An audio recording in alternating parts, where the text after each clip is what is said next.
I came to America through my husband. He used to work in Frankfurt. I met him there, and then he started working for Airbus, was transferred to New York. That's how I came to America. Soon as you're under the spell of fear, your ability to reason is impaired.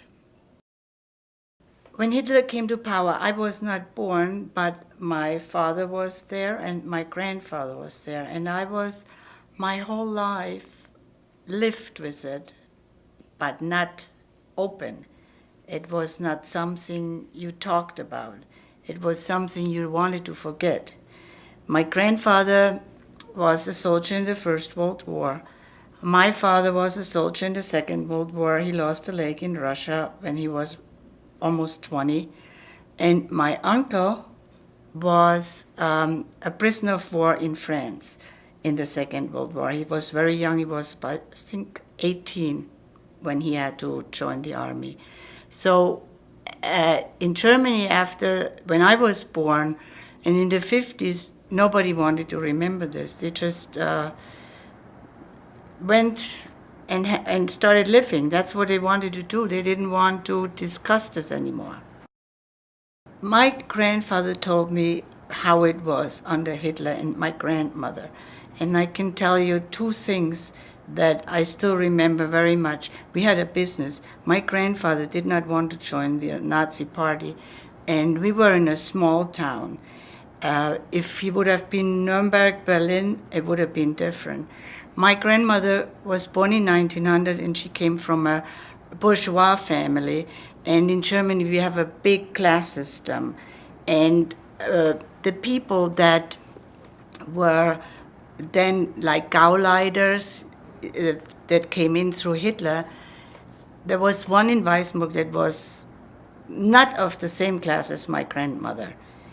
And my grandmother, he made a lot of trouble for us. And my grandmother then told me once that she was so angry at one day, she walked out in this office where he was, and she yelled at him. And I said, "Oh my God, Oma, how did you do this? You could have been in a concentration camp." But it was in a small town. It was not in a big city. He probably was still under the, okay, I'm a lower class. So he did not go for her completely, but she lost it. And then we had our store, you know, in where I come from, it's like Manhattan. You have one house next to the other, and there was a little opening between the houses, so when a fire starts, the fire does not come over to the other house. And there was a tiny window. I still remember this window.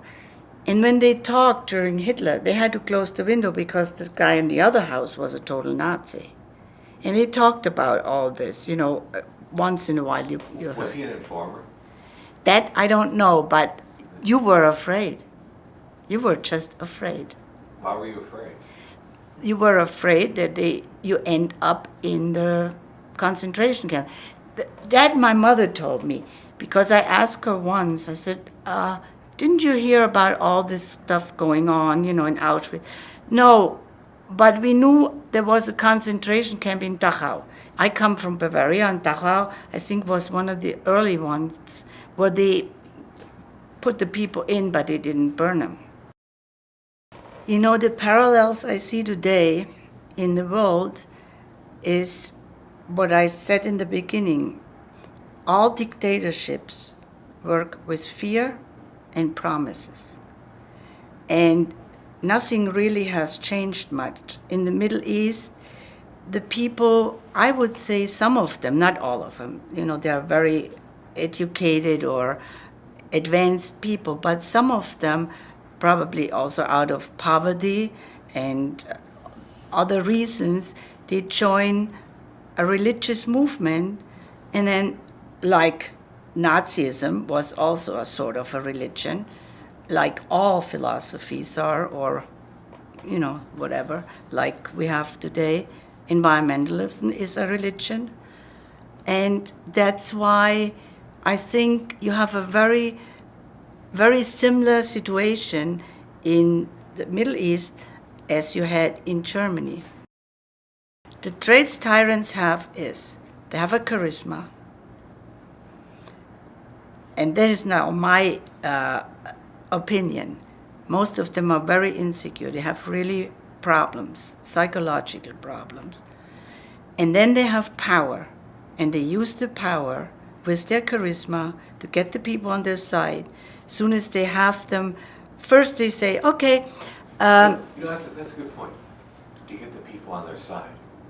What can you do with people when they are on your side? What you can do with people when you have them on your side, you can rule them.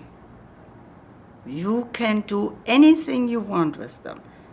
You make them dependent on you with the fear that you instill in them, and then with this, I am like your daddy. I know what to do. I know what's good for you. I know what's good for the world. What Hitler, how he distracted them, I did not live there, but I watch a lot of movies, documentaries that you can see now, and I try to analyze it, how he did it.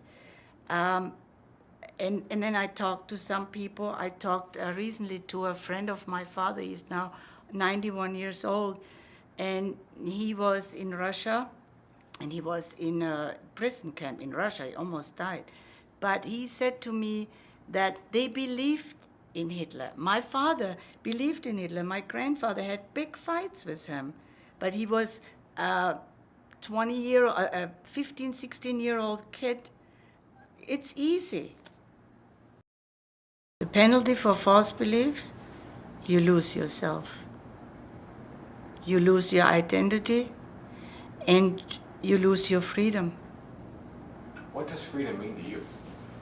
Freedom for me means, now that I'm much longer in America, I would have not been able to tell you this a couple of years ago. But now, when I talk to Germans, they think they have more freedom than America has. And they see freedom for them as, oh, we can drink on the beach, and we have these fairs, and we can put beer there. The Americans cannot do this. Then I say, but here, it should be this way. You have the freedom to do on your property what you want to do.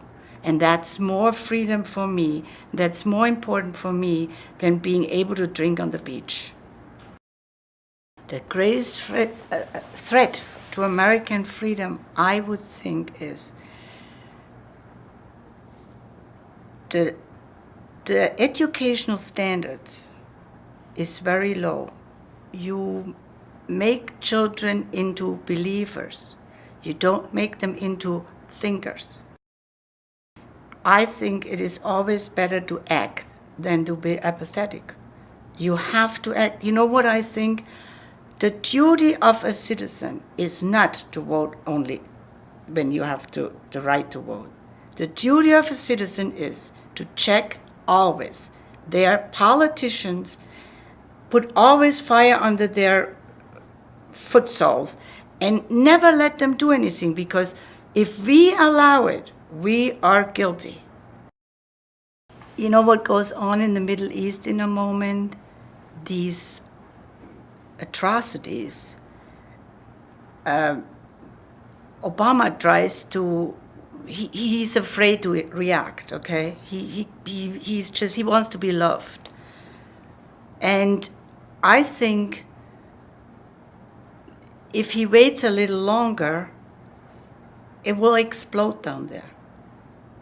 I don't see it with his inaction and always, oh, there's a red line. Okay, we wait for the next red line. If you don't act, one day you cannot act anymore. It's too late. The troubling signs I see in Sullivan County, lots of foreclosures. There is one, I didn't even know that it was a hotel. And about 5-6 months ago, I see they have an auction sign there. So this is going. Then you have storefronts closed, houses dilapidated. The people cannot do anything. I have a late unemployment. Yeah, unemployment. Yeah, we have it, but we have actually more underemployed. They have a little job, but not that will keep them. I have a lady coming to me. She helps me since I was sick, and I said to her, you don't have Wi-Fi? No, she says, I cannot afford it. And she works. I tell you, she works 7 days a week. If you call her, she's there.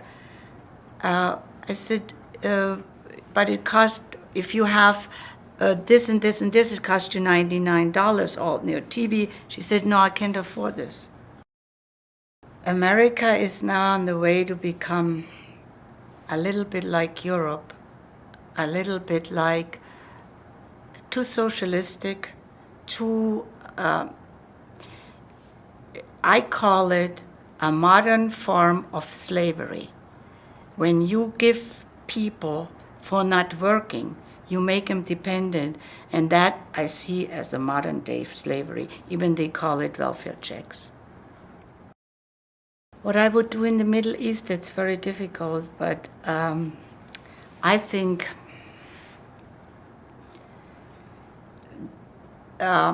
you cannot change them. This has to come from inside, from themselves. They have to change this. They have to want to do this. And if they don't want to do this, we can spend all the billions we want. It will not change. The dividing that goes on in this country, it's, if you do this and if you divide this country, then you have something, then you have like the Civil War. You create something, you create turmoil, and you have your people on your side, and the others become the enemies, and then you get what you want. You kill your enemy because you are allowed to, and then the human side is just gone. And in a moment, I think that's what goes. I have never seen it this divided, this country. And I think, you know what America should do? There should not be a black, a Polish, a German, or a Jewish, or a Christian American. There should be only one American, an American.